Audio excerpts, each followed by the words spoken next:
देश में कोरोना के रोज मिलने वाले मरीजों का आंकड़ा अब डराने लगा है।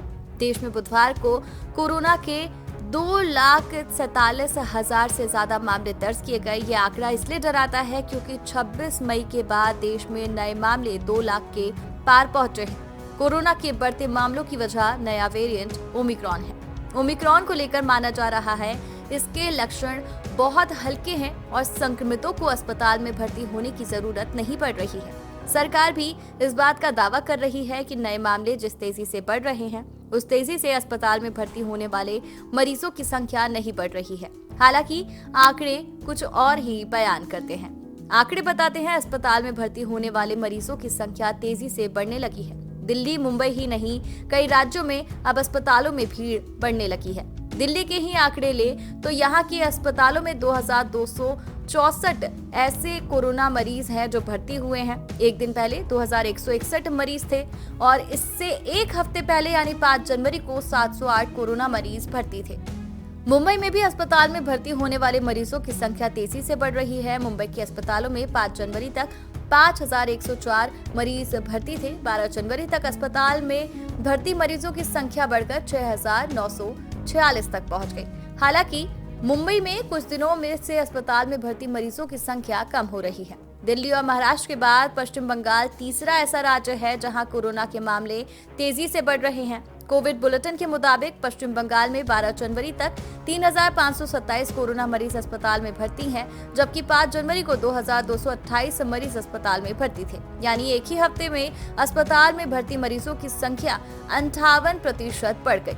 पश्चिम बंगाल के बाद तमिलनाडु सबसे ज्यादा प्रभावित राज्य है। यहाँ 12 जनवरी तक 7,356 मरीज अस्पताल में भर्ती थे, जबकि 5 जनवरी तक 4,315 कोरोना मरीज अस्पताल में भर्ती थे। अभी स्थिति काबू में, लेकिन बिगड़ भी सकते हैं हालात।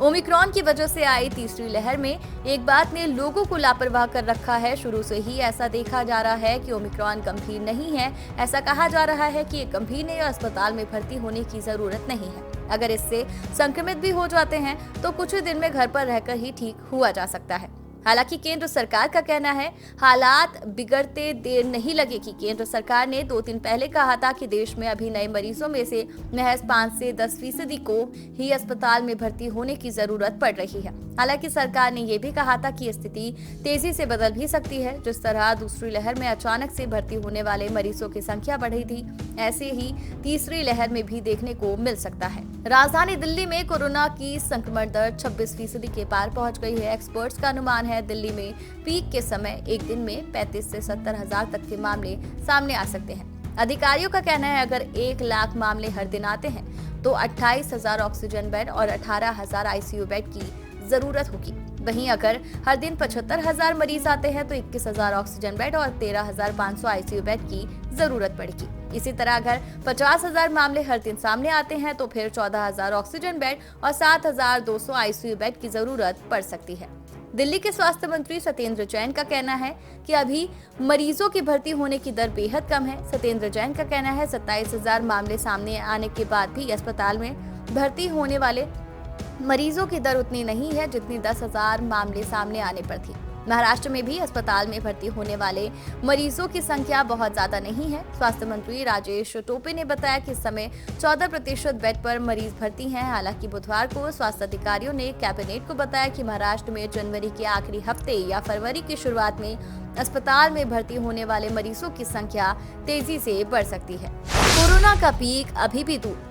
कोरोना के पीक को लेकर अभी भी एकमत राय नहीं है। अलग अलग एक्सपर्ट्स की राय अलग अलग है। अमेरिकी डेटा साइंटिस्ट भ्रमर मुखर्जी का कहना है कि जनवरी के अंत तक भारत में पीक आ सकता है। अमेरिका के institute for health matrix and evolution के डायरेक्टर डॉक्टर क्रिस्टोफर मुर्रे ने भारत में इसी महीने पीक आने का अनुमान लगाया। आईआईटी कानपुर की स्टडी भी कहती है कि जनवरी में ही पीक आ जाएगा और हर दिन करीब 4 से 8 लाख केस दर्ज किए जाएंगे। कोरोना और वैक्सीनेशन से जुड़ी जानकारी के लिए हमारे चैनल को सब्सक्राइब कर लीजिए।